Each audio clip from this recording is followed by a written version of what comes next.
In today's video, we will watch the reactions of 5 Karens facing surprising prison sentences. These entitled individuals, infamous for their demanding ways, are now confronted with the consequences of their actions. Join us to see their emotions when confronted with their reality. Number 1. Aileen Wuornos. Aileen Wuornos was involved in the deaths of 6 men during her robberies, where she also took their things. When she went to trial, she reacted strongly and didn't show any guilt for what she did. She shouted, saying she wasn't sorry for ending those men's lives. She even said she was okay with dying if needed. She apologized for the situation and discussed how it all began as self-defense. She spoke about her faith, believing God and angels would be there. She wanted people to remember that she was sorry for hurting others. She mentioned leaving evidence everywhere. In the end, Aileen Wuornos got 6 penalties. During her trial, she threatened the jury. She was given a lethal injection on October 9, 2002. Her last words were about sailing with the rock and coming back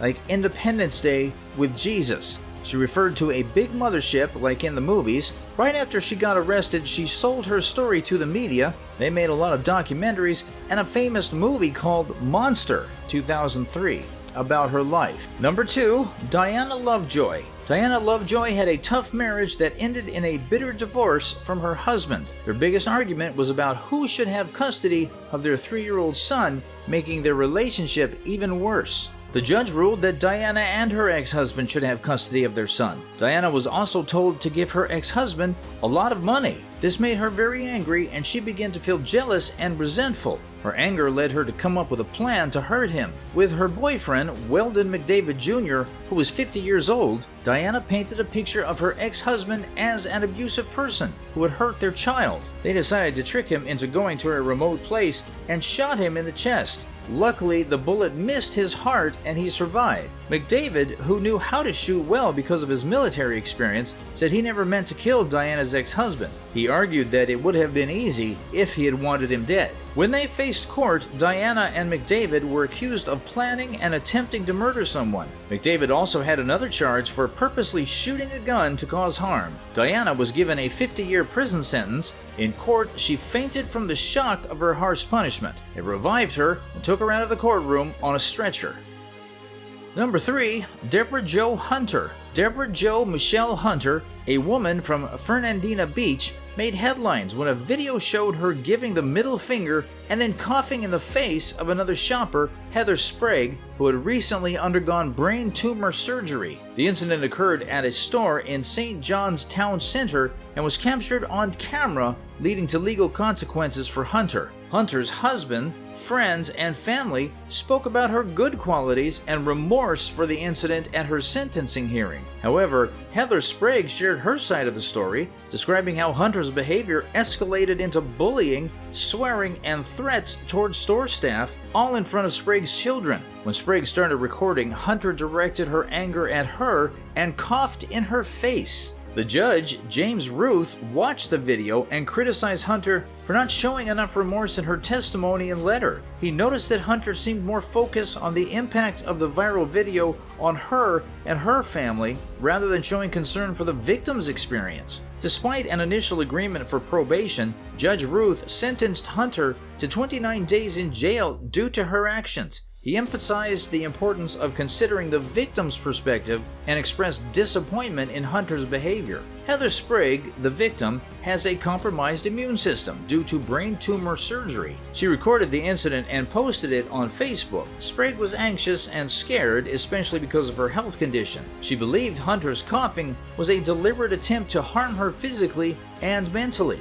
Number 4. Jodi Arias. At first, the love story of Jodi Arias and Travis Alexander appeared like a fairy tale. They met in 2006 and quickly entered in an intense relationship. However, their story took a dark turn. In 2013, Arias was found guilty of fatally stabbing and shooting Alexander in his Arizona home. What led to this tragedy? Friends and family of Alexander revealed that Arias had become possessive, jealous, and controlling, which eventually culminated in Alexander's violent death on June 4, 2008. On the other hand, Arias maintained that there was more to the story. She claimed that Alexander had subjected her to physical and emotional abuse and argued that she acted in self-defense when she killed him. Throughout her trial, her ever-changing narratives, her physical appearance, and the intense sexual relationship she had with Alexander captivated public attention. Today, Jodi Arias is serving a life sentence for her actions, but her story continues to make headlines.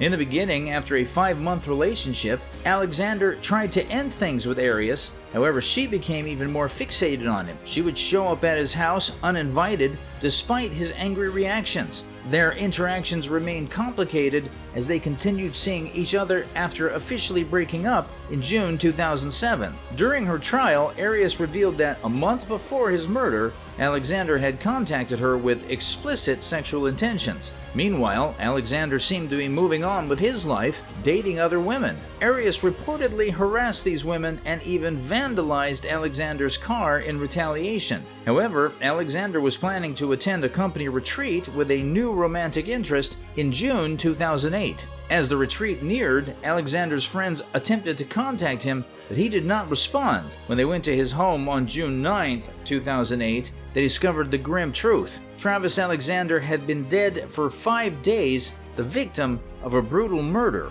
Number 5. Amber Rocco. Amber Rocco was caught on camera using racial slurs against a black couple and brandishing a knife in a parking lot in McMinnville on Christmas Eve. The incident began over a parking disagreement involving the Robertson family. The video, shared on Facebook by one of the victims, showed Rocco's aggressive behavior, causing the couple to feel unsafe. The victim reported that Rocco used racial slurs and spat on and slapped her boyfriend. She acted strangely when he tried to warn her about the knife she was holding. The police arrested Rocco shortly afterwards. She was later released on bail after meeting a $55,000 requirement. Rocco regretted her offensive language, but was still charged with multiple felonies and misdemeanors. These charges included first-degree intimidation, unlawful use of a weapon, menacing, and harassment. She pleaded guilty and was sentenced to 30 days in prison and 3 years of probation. Surprisingly, Rocco was arrested again for a similar racially motivated incident. On January 14th, she allegedly used mace on her neighbor, Barbara Helderman Kinney, while using racial slurs against her. According to Helderman Kinney, Rocco sprayed her with mace while she was shoveling snow outside her house. Rocco continued to insult her with racial slurs and told her to go back to Mexico. The situation escalated and Rocco held the mace like a weapon. Helderman Kinney remembered that Rocco had the mace ready in her hand when she got out of her truck, indicating that she had planned the act. The incident was captured on surveillance cameras at Helderman Kinney's home. However, when the police arrived, Helderman Kinney did not mention the racial slurs, so the incident was not treated as a bias-based crime. That's it for this video. If you liked our video, consider subscribing to our channel. Don't forget to ring the bell icon. Bye for now.